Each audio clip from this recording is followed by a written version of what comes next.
आपके साथ पलक शर्मा। वक्त हो गया है बिहार राजस्थान की खबरों का, तो आइए रुक करते हैं इन प्रमुख खबरों की ओर, जहां पहली खबर भागलपुर से है। भागलपुर जिलाधिकारी के निर्देश पर 3 निजी कंपनियों की गंगा घाटों के बीच फेरी व कार्गो सेवा संचालन की अस्थायी अनुमति प्रदान की गई है, जिसमें 18 चक्का तक के वाहनों के परिचालन का रास्ता साफ हो गया है। प्रशासन के अनुसार कन्हैया लॉजिस्टिक्स को बाबूपुर घाट सबौर से महादेवपुर गंगा घाट तक संचालन की अनुमति दे दी गई है। जहाज सेवा शुरू होने से भारी वाहनों के साथ साथ आम यात्रियों को भी कम समय सुरक्षित यात्रा का लाभ मिलेगा और लोगों की समय की बचत भी होगी। परिवहन व्यवस्था को भी मजबूती मिलेगी। जल परिवहन सेवा शुरू होने से भागलपुर में विकास की नई संभावना भी खुलेगी। व्यापार, परिवहन और रोजगार के क्षेत्र में इसका सकारात्मक असर देखने को मिल सकता है। फेरी सेवा एवं कार्गो सेवा के संचालन के लिए दर निर्धारित कर दी गई है और साथ ही जिला प्रशासन का मानना है कि दर तय होने से यात्रियों और आवश्यक वस्तुओं पर परिवहन में पारदर्शिता आएगी तथा व्यवस्था सुचारू रूप से संचालित भी हो सकेगी।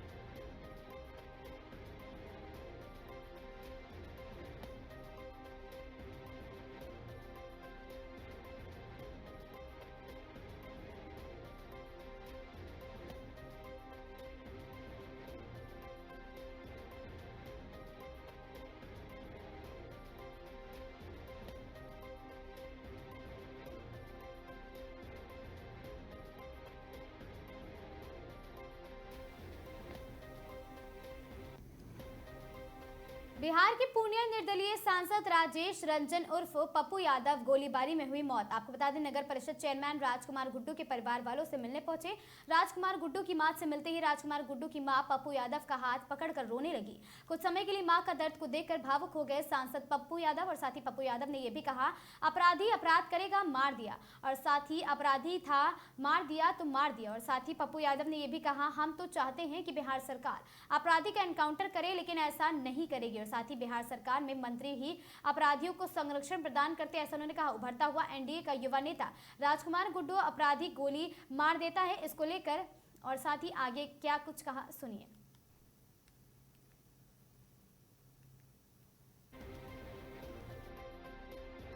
25 साल तक सुशासन की सरकार चली, इन अपराधियों पे लगाम पहले भी लगनी चाहिए। कईयों नहीं लगेगा। क्यों सर?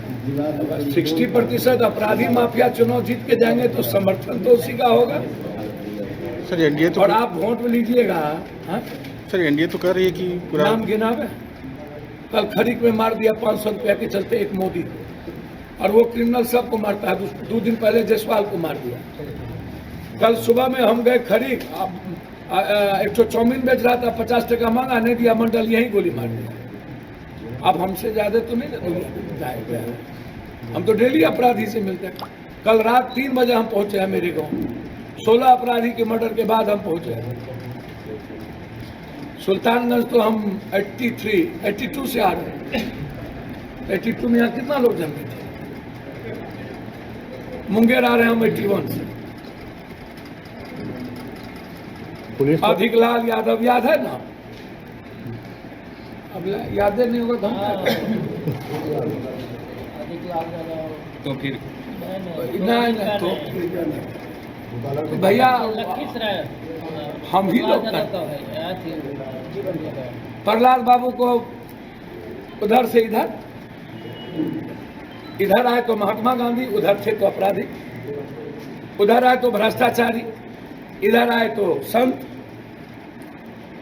भैया आप लोग का चैनल वाले भी तो लोग, आप लोग तो व्यूअर्स के लिए सब कुछ के लिए करते रहते हैं, करते नहीं। मेरा क्या जाना, हमारा बिल्कुल साफ है। मेरे नॉलेज में कुछ भी आएगा तो हम किसी को नहीं बख्शते।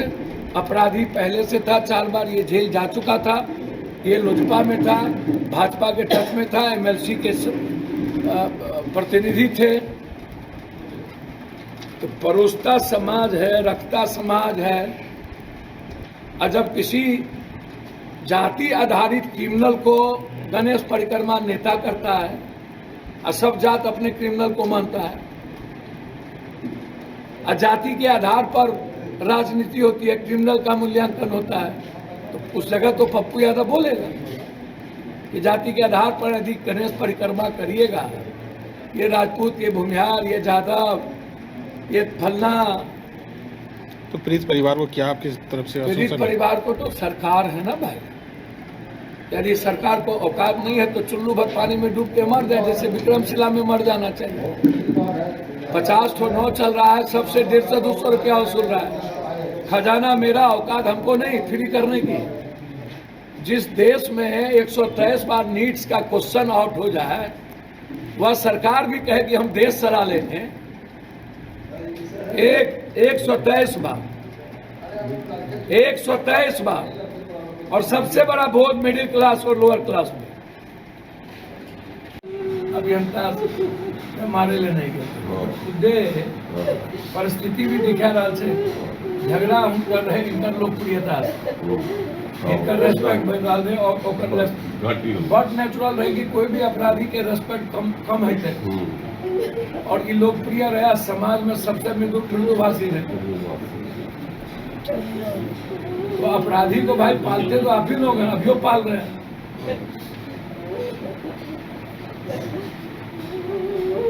लेकिन जब कोई बात मेरे पप्पू यादव के नॉलेज में आएगा तो किसी को नहीं बख्शा।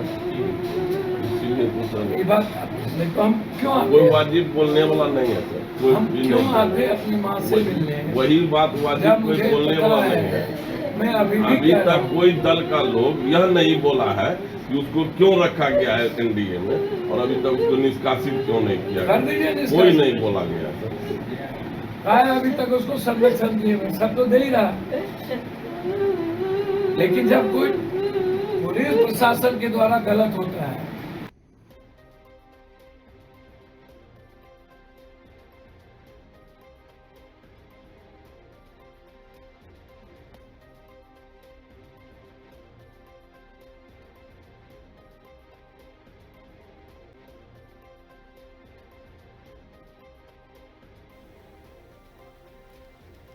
भागलपुर जिले के सुल्तानगंज विधानसभा क्षेत्र अंतर्गत चाकुंड प्रखंड से स्कूल के, आपको बता दें, धांधली के विरोध में ग्रामीणों ने स्कूल के प्रधानाध्यापिका के विरोध में कर रहे थे और साथ ही कुछ रिपोर्ट पर वहां गए हैं। सच्चाई बताए तो उन रिपोर्ट पर केस कर दिया गया और साथ ही दिनांक 14 मई 2026 को हम सभी पत्रकार, पीड न्यूज के पत्रकार शैलेश सिंह एवं आपको बता दें कि रणवीर कुमार के द्वारा मध्य विद्यालय खुलने की जनता लोगों के द्वारा हम लोगों को कॉल करके बुलाया गया। जब हम लोग वहां पहुंचे तो वहां पर देखे कि पहले से ही ग्रामीण लोग स्कूल की गेट पर धरना प्रदर्शन कर रहे हैं। तो मौका पाते हम लोगों ने वहां के एचएम को बुलाया और हमारे द्वारा लोगों को आईडी देकर गेट को खोला गया और साथ ही खोलने के बाद हमारे साथ प्रोटेस्ट कर रहे 810 ग्रामीण स्कूल के अंदर दाखिल होने के बाद मैडम के द्वारा एवं वाहन के शिक्षक के द्वारा हम लोगों को गंदी गंदी गालियां दी गई हैं।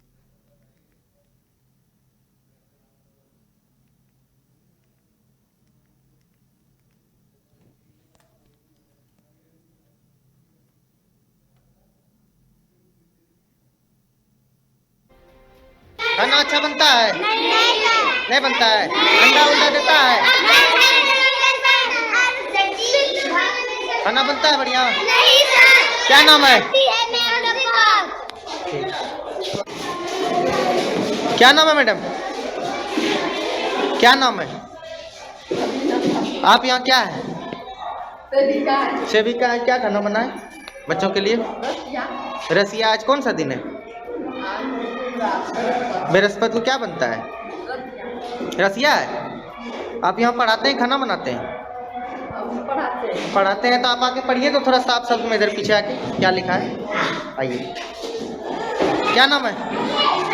क्या करते हैं आप? खाना बनाते हैं। आज का मेनू क्या है? रसिया। आज क्या बना है? कौन बोला बना रसिया?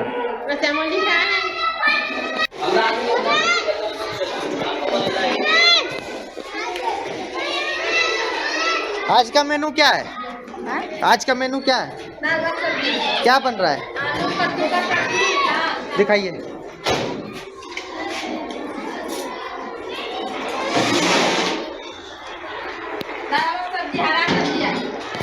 बताइए दोस्तों, क्या नाम है आपका? यहाँ रसोईया है, यहाँ HM जो है सब्जी उब्जी बढ़िया देता है लाके। कहाँ है कद्दू तो दिख ही नहीं रहा है। कद्दू सर गलेगा ना सर। कितना बच्चे का खाना बना रहे हैं? बना रहे 200 200 बच्चे का। कितना किलो सब आलू है? 200 बच्चे का होगा। इसमें हरा सब्जी है कुछ? कद्दू दिया। कितना क्या पीस कद्दू दिया है? 3 वो कद्दू दिए। 3 वो कद्दू इसमें है। चावल दिखाइए, क्या किलो चावल है? 20 किलो। 200 बच्चे का 20 किलो। इधर दाल दिखाइए।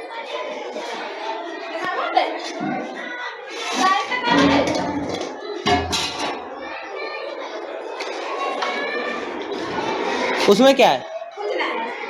ये 200 बच्चे का दाल है, देख लीजिए। इतना हाइट है 1 फीट। यहाँ क्या कर रही है?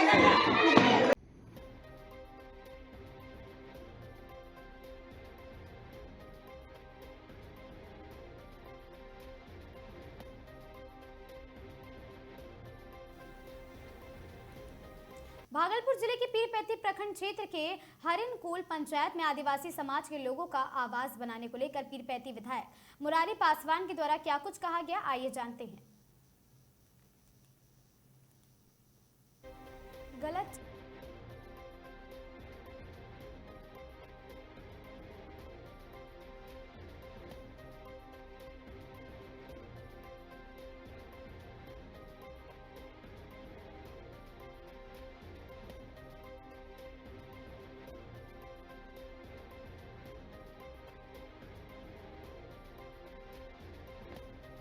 धमकाया, हम लोग नहीं दे पाएंगे पक्का घर। ये घर में पूछे घर में रहो और कर बना करके दे रहा तत्काल में। कौन सरपंच? हाय ठीक है, परगना सरपंच।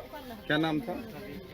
शादीपुर से नाम नाम वरुण गोस्वामी है। सब कुछ करते हैं। क्या धमकाया आपको? हम लोग को वह बोला ये घर दे रहा है, घर बना करके पूछ का घर और चढ़ा करके हम लोग मांग रहा है पक्का का घर, पक्का का मकान रहना चाहिए। अच्छा, वीडियो साहब आप लोगों को गाड़ी पे बैठा के लाए तो यही घर दिखाया? हाँ यही घर दिखाया। वीडियो साहब और कुछ बोले? नहीं हम लोग कुछ नहीं बोले। वीडियो साहब तो बोला नहीं दे पाएंगे पकीरा घर। तो ये घर आप लोगों को पसंद नहीं है? हम लोग को नहीं पसंद है। जगह तो पसंद है, लेकिन घर का पसंद नहीं हमको। घर का पसंद नहीं है हमको। खाली दीवार दे दी जाएगा ना, बनाएगा और ऊपर ये हल्वेस्टर चढ़ाएगा। घर पसंद आया आपको? घर का पसंद नहीं है।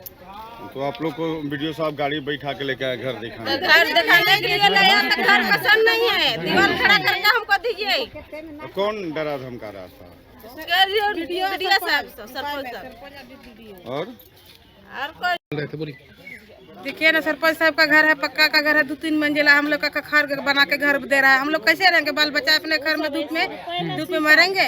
हम लोग नहीं रह सकेंगे। दीजिएगा तो पक्का घर बना के दीजिए, नहीं तो हम लोग को नहीं पसंद नहीं है। डांटे भी सरपंच साहब? हाँ डांटे सरपंच साहब, हम लोग को डांटे। क्या बोले? सरपंच साहब बोले हम नहीं देंगे पक्का देंगे। वो कौन होते हैं? उससे मांगे थे कि अडानी वाला दे रहा है। अडानी वाला सरपंच साहब या वीडियो सब दे रहा है घर। सरपंच साहब काहे डांट रहे हैं आप लोग को? हम लोग को डांट रहे, ये घर में रहिए, पूछ घर में रहिए, ऊपर है करकट। हम लोग को पक्का का नहीं बना के नहीं दे रहा है। हम लोग को खोज रहे पक्का का घर बना के दीजिए, हम लोग को पसंद नहीं है। ठीक, ये जो अडानी के द्वारा आप लोगों को घर बना के दिया जा रहा है, क्या इससे संतुष्ट है? नहीं होता हमको। नहीं एक आदमी करके बोलिए। हाँ बोलिएगा। नहीं संतोष है हमको। ईटा का घर बना दे देवा। नहीं रह पाइएगा ऐसे? कैसे? नहीं क्या रुके ना, आपसे नहीं पूछ रहे। क्या बना के दे रहा है यहाँ पे? कैसे बना के दे रहा है? कैसे ऊपर का कौन चीज दे रहा है? करकट दे रहा है और फिर उठो दे रहा है। ये कौन चीज है?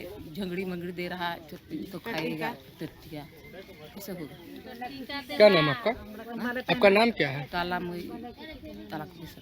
सरपंच साहब क्या बोलते हैं आपके यहाँ? आपके सरपंच साहब तो वो बोल रहा है ये घर में रहिए, अभी बाद में घर बना के देंगे। अभी खर वाला घर में रहिए। हम लोग बोलिए कि हम लोग को ईटा के दीवार जोड़िए, 5 इंची वाला भी कैसे दीवार जोड़ के दीजिए, पक्की के दीजिए। सरपंच साहब वीडियो से भी भाग रहा है। क्या सरपंच साहब? सरपंच साहब वीडियो साहब दोनों भाग रहा है। घर नहीं पक्की का नहीं दे रहा है, खर का दे रहा है, अल्बेस्टर लगा दिया है। गर्म में क्या रहेगा? गर्मी में क्या रहेगा? एक ही रूम दे रहा है। कोई है 5 परिवार, कोई है 6 परिवार, कोई है 7 बोले परिवार। नहीं सरपंच साहब को? आप सबको बोले हैं। सरपंच साहब को नहीं बोलेगा? आप रह के देखिए। हम उसी को बोलिए, पहले आप ही रह के आप बाल बच्चा लेके रहिए, आप ही पे तब हम लोग रहेंगे। उसको बोल लिए हम कहना। मामला है यहाँ? मामला क्या हुआ है कि मैं बीच में सब परिवार मेरा संताल पाड़िया फंस गया और अस्थायी यहाँ का जगह खोज रहा है, जगह दीजिए। अच्छा, इस जमीन पे जो घर बना के दे रहा है, पेपर दिया जमीन का? जी अभी नहीं। तो कैसे आप लोग रह रहे हैं? आप लोग को आएगा बुलडोजर लेके अतिक्रमण ऐसे मुक्त हो रहा है, आपको मुक्त करा देगा तो क्या कीजिएगा? अभी तो हम सीओ आप प्रतिनिधि है ना, बात किए? कहीं नहीं बात किया? बात किए हैं, सीओ साहब बोले कि ये रसीद मोटेशन करवा के देंगे से बोला, बोले हैं। अच्छा, ये घर पसंद है? इतना अच्छा घर बन रहा? घर तो पसंद है, लेकिन बीच में टट्टी के दीवार दे रहा है, उसमें कैसे पसंद रहेगा? मान लीजिए चारों तरफ आप कैसे देख रहे हैं, बगीचा है और छोटा छोटा बच्चा भी आप लोगों के पास, सांप कीड़ा का दिन हाँ, है। तो यही तो बोल रहे हैं ना कि हम लोग को 5-6 इंची का दीवार दीजिए, लेकिन दे दीजिए। टट्टी कितना दिन चलेगा बताइए? दीवार नहीं दे रहा है? नहीं, दीवार नहीं दे रहा है। आपके हक की लड़ाई कौन लड़ रहा है? आपके हक के लिए के लड़ रहा है? कौन प्रतिनिधि लड़ रहा है? हम लड़ रहे हैं। अपने से लड़ रहे हैं, कोई प्रतिनिधि नहीं है? नहीं, मुखिया सरपंच कोई नहीं आए हैं? सरपंच साहब सरपंच साहब आपकी बात रखे ना? कहाँ में बात रखे सरपंच साहब? बात अपने पंचायत में रखे हैं जाके। और अडानी को भी बोले थे जाकर के सरपंच साहब। कितना रूम आप लोग को मिल रहा है? एक पक्का का या नहीं, फिर? एल्वेस्टर का दे रहा। तो क्या रह लीजिएगा या नहीं। क्या दिक्कत है? रह नहीं सकते उसमें? नहीं क्यों? नहीं, ईटा का बना के दीजिए तब रहेंगे, नहीं तो नहीं। खैर का देता है, एल्वेस्टर लगाया है। कौन बनवा रहा है यहाँ पे रह के? वीडियो साहब। और यहाँ लोकल सरपंच साहब भी रह रहे हैं। हाँ। क्या बोल रहे हैं सरपंच साहब? क्या बोलते हैं वो सब मिल करके बोल रहे हैं। क्या बोल रहे हैं सरपंच साहब? यही घर में रहिए। क्यों आई यहाँ पे? गेट जाम किए हैं? जमीन नहीं है, कबूतर नहीं। हिंदी बोलिए तब समझेगा लोग। हिंदी तो बोलते हैं। हाँ, क्या मामला? चाहिए और कबूतर चाहिए। अभी कहाँ रहते थे आप लोग? क्या बोले? क्या नाम हुआ आपका? देवी नाम है। अच्छा, क्या कहाँ किस लिए आए यहाँ पे? किस लिए आए? किस लिए आए? ओ मैडम, किस लिए आए यहाँ पे? क्या मामला है बोलिए? क्या मामला? हम लोग को घर बना के दीजिए, बाथरूम बना के दीजिए, उसके बाद हम लोग को मतलब कॉलोनी बना के दीजिए सर।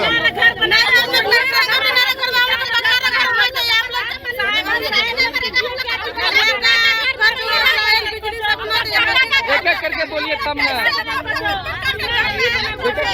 एक एक करके बोलिए। आया है भूखे पियासे, हम लोग का घर उखड़ देगा तो हम लोग कहाँ में रहेंगे? जिसे भी बिड़ा दिया है, बाउंड्री बनवा दिया है, तो हम लोग कहाँ में रहेंगे? कितने दिनों से आप लोग वहाँ पे रहते थे?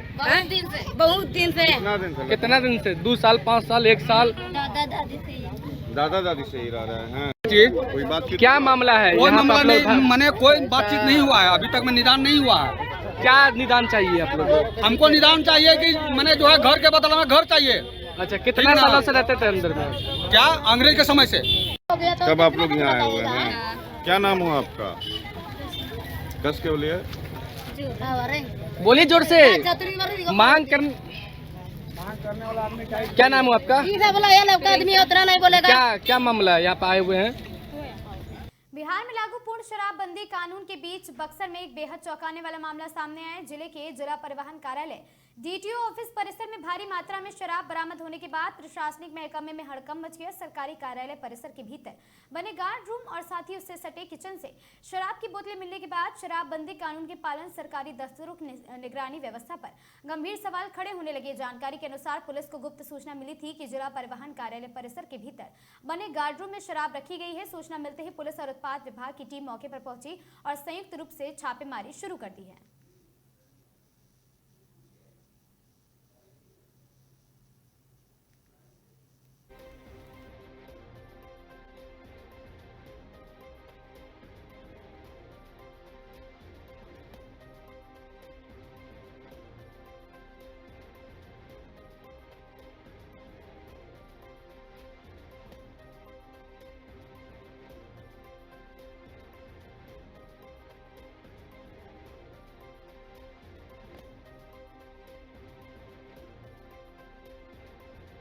लागू है। जिला परिवहन पदाधिकारी के कार्यालय में शराब का मिलना किस रूप में आप देखते हैं? आज पुलिस को गुप्त सूचना प्राप्त हुई कि जिला परिवहन कार्यालय के कैंपस में जो उनका सिर्फ गार्ड रूम बना हुआ है, उस गार्ड रूम के पास जो उसकी रसोई है, उस रसोई में शराब की सूचना है। उस सूचना के आलोक में, सूचना के सत्यापन के क्रम में जब पुलिस की टीम और एक्साइज की टीम आकर के उसको सत्यापन की, तो यहाँ पे शराब की कुछ भरी बोतलें और शराब के कुछ खाली पैकेट बरामद हुए हैं। क्या कार्रवाई हुई सर पुलिस के द्वारा? पुलिस को जैसे ही सूचना मिली, पुलिस और एक्साइज की टीम दोनों आई यहाँ पे, और जो डीटीओ ऑफिस में गार्ड रूम बना हुआ है, कैंपस में गार्ड रूम बना हुआ है, तो उस गार्ड रूम के बगल एक संयुक्त किचन है। उस किचन में कुछ शराब की बोतल भरी हुई और कुछ खाली बरामद हुई है। सर, ड्राई स्टेट बिहार में लोक सेवक ही पी करके ड्यूटी बजाते हैं। देखिए, यहाँ पे इस जिला परिवहन कार्यालय के जो नीचे गार्ड रूम है, उसके बगल जो रसोई है, उसमें शराब की सूचना पे शराब प्राप्त हुई है। अब वो कौन पी रहा था, कौन ला के रखा है, किस लिए रखा है, वो सारा चीज़ जांच का विषय है। तो जांच के बाद ही उस पर बोलना उचित होगा। डीटीओ के ड्राइवर भी मुंह महक रहा है सर। तो देखिए, यहाँ पे एक्साइज की भी टीम है। अगर आपका ये आरोप है तो हम लोग उसको भी चेक करवा लेंगे, ठीक है। और क्योंकि किसी पे भी आप आरोप लगाना तो उसका वेरिफिकेशन होना जरूर, वेरीफाई कर लिया जाएगा। तो पुलिस ने किसी को हिरासत में भी लिया है इस पूरे मामले में? नहीं, अभी हिरासत में नहीं लिया गया है, लेकिन चूँकि ये संयुक्त किचन है, ये जो गार्ड रूम है, गार्ड रूम के बगल जो रसोई बनी हुई है, ये खुली हुई थी और रसोई खुली हुई है, बगल में गार्ड रूम है। तो गार्ड रूम में जो गार्ड रहते थे, उन सभी को से पूछताछ की जा रही है, किस परिस्थिति में यहाँ पे कैसे शराब आई या कौन सेवन करता, या उसके बारे में और भी जो अनुसंधान का विषय वो किया जा रहा है। सर, कितने दिनों से खेल चल रहा था और कितनी बोतलें जो है भरी है और कितनी खाली है? सर, देखिए, जब्ती की कार्रवाई की जा रही है, पुलिस टीम जब्ती की कार्रवाई कर रही है, और जब पुलिस को जानकारी मिली आज, तो पुलिस के द्वारा उसमें छापेमारी करके बरामदगी की गई है। तो निश्चित ये नहीं कह सकते हैं कि कब से चल रहा था, कब से नहीं है। जब सूचना प्राप्त हुई तो उस पर कार्रवाई की गई। कितनी बोतलें खाली है सर और कितनी भरी हुई है? तो जब्ती सूची कार्रवाई हो रही है। अब उसमें कोई नंबर, जब तक प्रॉपर नंबर नहीं होगा तो बताना।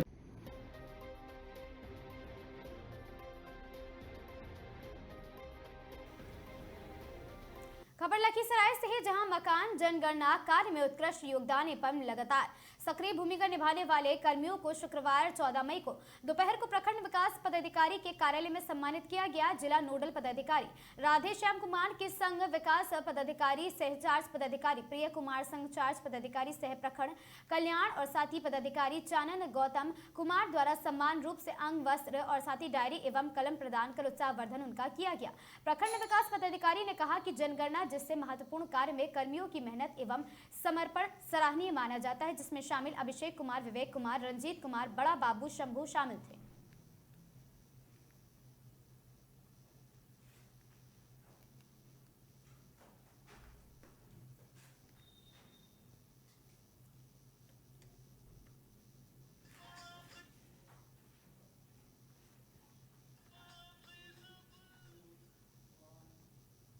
खबर भरतपुर से है, जहां अखिल भारतीय राष्ट्रीय शैक्षिक महासंघ राजस्थान विद्यालय शिक्षा ने शिक्षा विभाग के अधिकारियों की लापरवाही और साथ ही हठ धर्मिता और साथ ही उदासीनता के विरुद्ध अपने राज्यव्यापी आंदोलन का बिगुल फूंक दिया है। गुरुवार को भरतपुर प्रखंड मुख्यालय पर महासंघ के भरतपुर शहर एवं ग्रामीण के नेतृत्व में सैकड़ों शिक्षकों ने मुख्यमंत्री एवं शिक्षा मंत्री के नाम उपखंड अधिकारी कार्यालय में उपखंड अधिकारी महोदय को ज्ञापन सौंपकर अपने विभिन्न मांगों को पुरजोर तरीके से उठाया है। और ग्रामीण अध्यक्ष गजेंद्र सिंह एवं शहर अध्यक्ष ओम कुमार शर्मा ने कहा कि अधिकारियों की हठ धर्मिता के कारण पिछले 2 वर्षों से शिक्षकों के ज्वलंत मुद्दों का समाधान नहीं हो पाया है।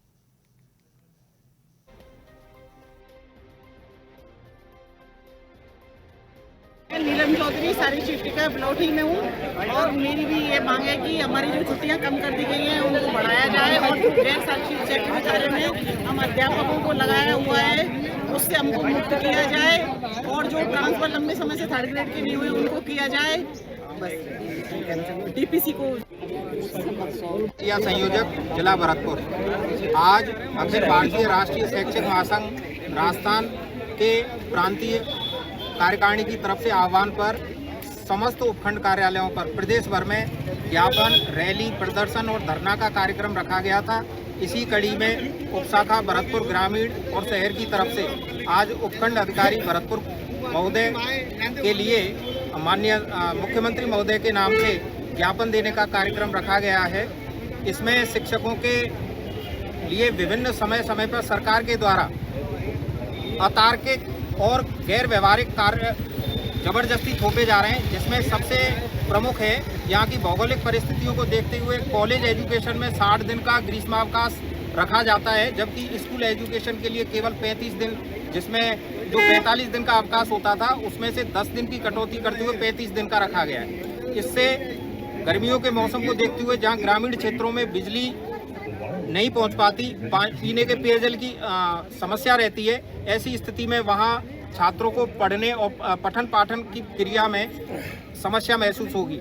दूसरा विषय आता है सिंह कह रहा हूँ, राजस्थान शिक्षक संघ अम्बेडकर से हूँ।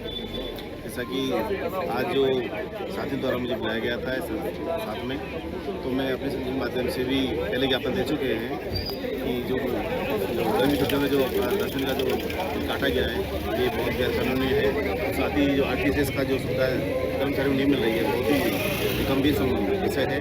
इसमें आप चैनल के माध्यम से बताना चाहूँगा कि जो विभिन्न जो गैर शैक्षणिक कार्यक्रमों में जो शिक्षकों को लगा रखा है, जिससे कि शिक्षा व्यवस्था बहुत चरमरा गई है। जो हमारे बच्चे हैं नन्हे मुन्ने जो पढ़ने के लिए आते हैं, उनकी जो शैक्षिक समस्या है बहुत ज़्यादा बढ़ती जा रही है। तो आप चैनल में ये कहना चाहूँगा कि जो हमारी जो समस्या है टीचरों की, वो ध्यान में रखते हुए कि RTCS बहाल किया जाए, फिर देश ट्रांसफ़र किए जाए।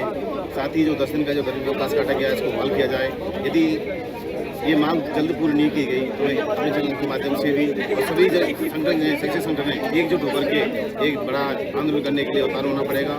तो मैं आपका चैनल धन्यवाद देना चाहता हूँ कि आप भी हमारी आवाज़ को बुलंद करें और सरकार को चेताएं कि सरकार हमारी मांगों को पूरा करे। धन्यवाद। मंत्री अखिल राष्ट्रीय शिक्षक संघ, मैं ये कहना चाहती हूँ कि हमारे इसमें सबसे बड़ी तो 3rd ग्रेड की समस्या जो बताई थी, ट्रांसफ़र की समस्या है।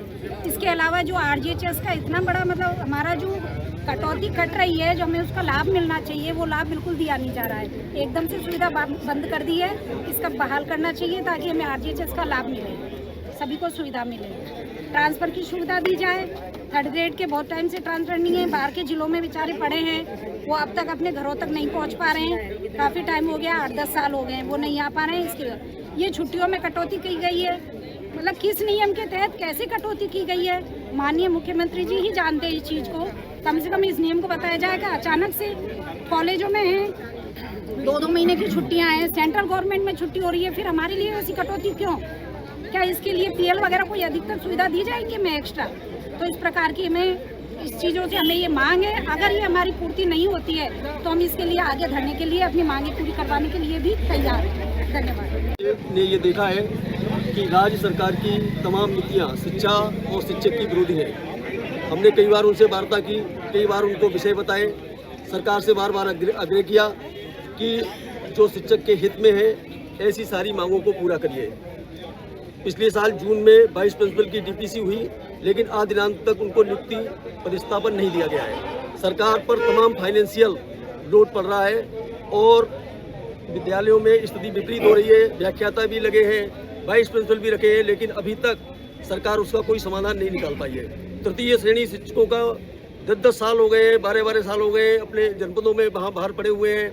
शिक्षक संघ लगातार मांग उठा रहा है कि उनकी DPC करिए, उनके स्थानांतरण करिए, लेकिन राज्य सरकार ने आज तक उस पर ध्यान नहीं दिया है।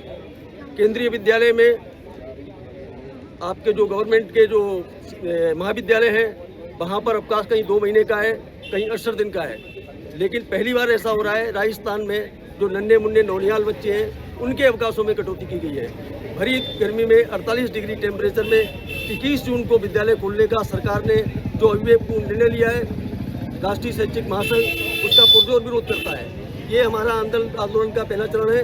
अगर सरकार ने शीघ्र ही छुट्टियों की कटौती वापस नहीं ली तो निश्चित रूप से ये आंदोलन आगे जाएगा। धन्यवाद। जय संगठन, राम नरेश सिंह।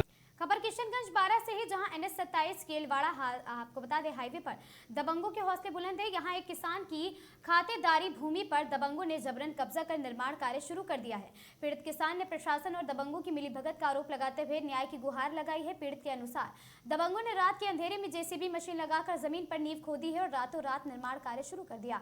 पीड़ित का आरोप है कि दबंगों ने खेत पर स्थित 2 ट्यूबवेल पूरी तरह नष्ट कर दिए हैं। पैमाइश के वक्त पीड़ित को मौके पर बुलाया तक नहीं गया और साथ ही पीड़ित के पास आजीविका एकमात्र साधन यही खेती है, जिस पर अब संकट खड़ा हो गया है।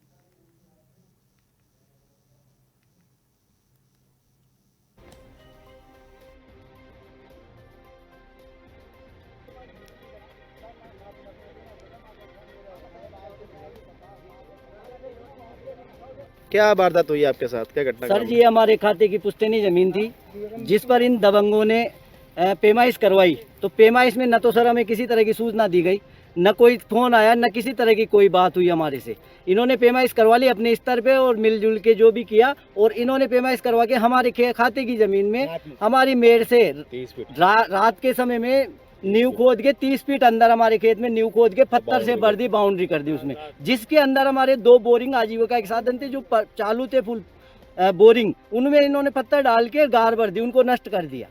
और ये दबंगाई करके हमें दादागिरी दिखाते हैं यहाँ आके और भगा देते हैं यहाँ से, मार देंगे, कूट देंगे, दबाव बनाते हैं। क्या नाम है आपका? मैं रवि नागर, मेरे पिताजी का नाम प्रेम नारायण नागर है। जमीन कसरा संख्या 117। टोंक शहर स्थित महावीर नगर में उस समय कोहराम मच गया जब 12वीं कक्षा में 85% अंक अर्जित करने वाले 17 वर्षीय मेधावी छात्र कुणाल गुर्जर के कथित तौर पर आत्महत्या कर ली, जिसके बाद परिजनों ने इस घटना को सीधे सोची समझी साजिश बताते हुए पुलिस में नामजद शिकायत दर्ज कराई है। आपको बता दें, मृतक की मां दीपिका गुर्जर ने अपनी तहरीर में अलिफ्सा नाम की युवती सहित 7 लोगों पर कुणाल के मानसिक रूप से उसे प्रताड़ित करने और साथ ही जान से मारने की धमकी देने पर उस पर निकाह व धर्म परिवर्तन के लिए निरंतर दबाव बनाने के साथ साथ ब्लैकमेलिंग जैसे रोंगटे खड़े कर देने वाले आरोप लगाए हैं। मैं दीपिका गुर्जर, मैं यहाँ टोंक जेल में काम करती हूँ। मैं सर्विस है मेरी।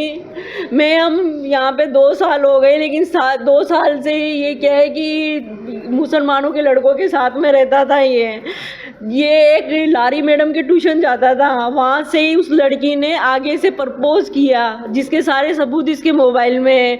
आगे से प्रपोज करके उस लड़की ने बात करने लग गई। ये हमें पता ही नहीं चला, हमें आज से 8 महीने पहले पता चला। जब हमें पता चला हमने ऑब्जेक्शन उठाया, तो इसको पहले ही मुसलमानों के लड़के आए दिन हमारे घर के यहाँ मारने आते थे, और एक फरहान नाम के लड़के ने पूरी साजिश रची थी ये सारी कराने के लिए। आलिया नाम की लड़की थी जिसने धमकी दी थी, फ़ोन पे रिकॉर्डिंग पड़ी है इसी के मोबाइल के अंदर, कि मेरे भाइयों से मरवा दूंगी मैं तेरे को। टोंक छोड़ने के लिए इसको बिल्कुल वो लड़की मना करती थी। उसकी माँ जो टीचर है सरकारी, उसके पापा ने 2 मर्डर केस से बरी होके आए, और उसकी माँ आए दिन सलमान बॉक्सर की धमकियाँ देते थे कि सलमान बॉक्सर से है ना, जैसे छत से एक हिंदू मुस्लिम विवाह हुआ है वैसे ही तेरे को छत से नीचे गिरा देंगे। लेकिन ये लड़का कुछ भी नहीं बताता। ये एक बार इसने आत्महत्या करी, एक बार पहले भी इसने 8 डोलो करके खा के आत्महत्या करी। तब मैंने अग्रवाल हॉस्पिटल में ये 4 दोस्त इसको उठा के ले गए। तब इसने जिद करी कि मम्मी आप उस लड़की से बात करने के लिए मना नहीं करोगे, वो लड़की मेरे को फंसा देगी, वो मुझे धमकियाँ देती है। तो मैंने लेके इसको बोला कि मैं कि बेटा कुछ भी नहीं होगा, मैं सब कर लूँगी मैं। उसके 2 ही महीने बाद में इसके टॉयलेट की जगह को कटवा दी उसने, खतना करवा दी, धर्म परिवर्तन जो आप देख लो मौजूद है इसकी अंडरवेयर खोल के, जिसका इलाज चल रहा है। और फिर उसके बाद में कल रात को कल इसका रिजल्ट आया। ये आराम से बहुत खुश था। मैंने रिजल्ट में ये पास है, बस ये 1 नंबर से रहा है। ये उसकी इसको कोई टेंशन नहीं थी, क्योंकि इसका पढ़ाई में बिल्कुल रुचि नहीं थी, इसको बिजनेस करना था। तो उस लड़की ने जब इसके रिजल्ट एग्ज़ाम थे 12वीं के, ओनली इसको 1 घंटा सुबह 6 बजे पढ़ता था, पढ़ने ही नहीं देती थी, पूरे दिन फ़ोनों पे लगी रहती। तो कल इसने दिन में बताया कि मम्मी है ना, मेरे लड़ाई हो गई। मैं बोली क्यों, क्या बात हो गई? कि मम्मी वो आपको गाली गलौज कर रही है गंदी तरीके से। तो मैंने लड़ाई कर ली उससे। ये बात इसने मेरे को दिन में बताई, मम्मी अब आपकी कसम में बात नहीं करूँगा मैंने कहा ठीक है। बोलो मम्मी मुझे कल यहाँ से ले जाओ आज। तो मैंने 20 तारीख क्या पूरा मामला सामने आया इसके अंदर? ये न्यू महावीर नगर में एक मकान में किराए से रहता था एक परिवार, दीपिका मैडम है, उसकी माँ और उसके 2 बच्चे रहते थे। तो रात को उसका बड़ा बच्चा कुणाल है, उसने पंखे से लटक करके फांसी खा ली। तो उसकी बॉडी को हम यहाँ लेकर के आए, मोर्चरी में रखवाया है। इस पूरे आत्महत्या के मामले में क्या चीज़ें सामने आई है? परिवार क्या दिया गया है और किस तरह के आरोप लगे हैं? बड़े गंभीर से आरोप है कि धर्म परिवर्तन करवाया गया, इनकी घटना की गई और उसके बाद और कुछ चीज़ें हैं। वो परिजन कह रहे हैं, एक बार सारी चीज़ अभी डॉक्टर साहब आएंगे जो दिखवाएंगे जो पता चलेगा। बाकी कोई अलशिफा नाम की कोई लड़की है जो पढ़ते थे साथ में, ये बच्चा भी नाबालिग है उम्र में, वो बच्ची इससे छोटी है। तो उसने कोई प्यार का कोई वो बता रहे थे, तो उस चीज़ पे सारी चीज़ देखेंगे। क्या लव जिहाद का मामला है इसके अंदर? क्योंकि जो परिवार में बताते इस तरह का दिया गया है, वो सारी चीज़ जो रिपोर्ट आई है उस रिपोर्ट के अनुसार जो भी विधि सम्मत कार्रवाई होगी वो बिल्कुल पूरी कार्रवाई करेंगे। परिजनों ने क्या रिपोर्ट दी है, किस तरह की? परिजनों ने, कोई लड़की है जो इसके साथ ही पढ़ती थी, इसी की स्कूल में पढ़ती थी, उससे कोई प्यार वार के में उसमें था चक्कर में, इसके बारे में रिपोर्ट दी। 12th का रिजल्ट भी आया कल। हाँ, 12th का रिजल्ट भी कल आया था। कुछ लड़कों द्वारा धमकी देने का भी आरोप लगाया है। हाँ, परिजन कह रहे हैं इसके, तो इसके बारे में जो भी चीज़ें सामने आएगी इसमें सारी इन्वेस्टिगेशन करने के बाद में पूरी कार्रवाई करेंगे। क्या जो मेडिकल परीक्षण करवाया गया अभी इमरजेंसी में लाने के बाद, क्या उसमें जो धर्म परिवर्तन की चीज़ नहीं अभी हुआ नहीं है पोस्टमार्टम, अभी डॉक्टर साहब आएंगे जो देखेंगे। अभी बॉडी रखवाई है। पहले भी प्रयास कर रहा था लेकिन अभी पहले भी कोई सुसाइड की प्रयास किया बताया? पहले तो परिजन ही बता सकते हैं इसके बारे में, तो बाकी हमारी इन्वेस्टिगेशन तो अब करेंगे। खबर कोटा से है, जहां रसद विभाग कार्यालय में ड्यूटी के दौरान 59 वर्षीय महिला कर्मचारी की अचानक तबियत बिगड़ने से उसकी मौत हो गई है। आपको बता दें, महिला कर्मचारी मोहिनी बाई की सेवानिवृत्ति को 1.5 साल का माह शेष बचा था। गुरुवार दोपहर को ड्यूटी के दौरान महिला कर्मचारी को अचानक चक्कर आए और वहां गिर गई है। परिजनों का कहना है मोहिनी बाई को हार्ट अटैक की शिकायत थी, पहले पर एक बार अटैक आ चुका है, संभावित अटैक आने से मौत हुई है। पुलिस ने बताया कि सूचना पर महिला के शव को मोर्चरी रखवाया गया था।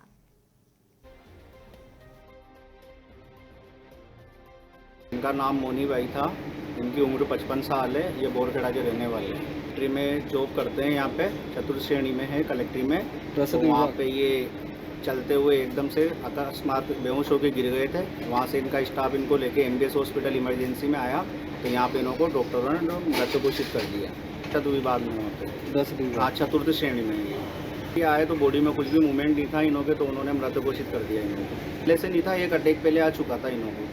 हाँ, डॉक्टर तो यही कह रहे हैं कि साइलेंट अटैक का ही हो सकता है इसमें। ये हमारे जस्ट पास में पड़ोस में रहते हैं, हम पड़ोसी हैं इनके। क्या नाम है? इकराम हुसैन।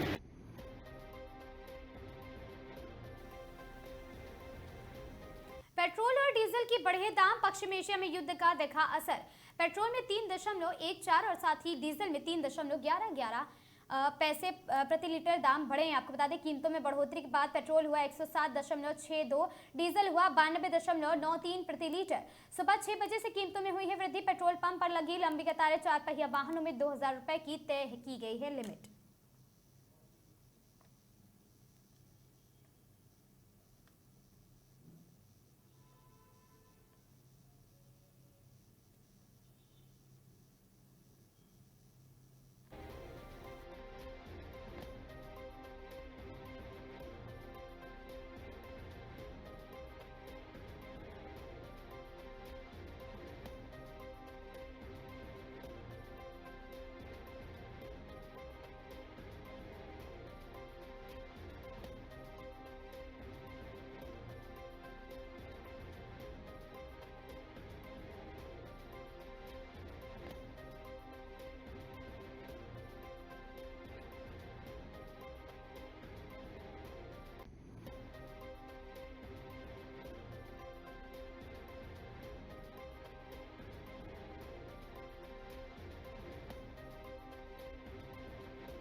खबरों में आज के लिए बस इतना ही। ऐसी खबरों से लगातार जुड़े रहने के लिए बने रहें हमारे साथ और देखते रहें आगाज टाइम्स।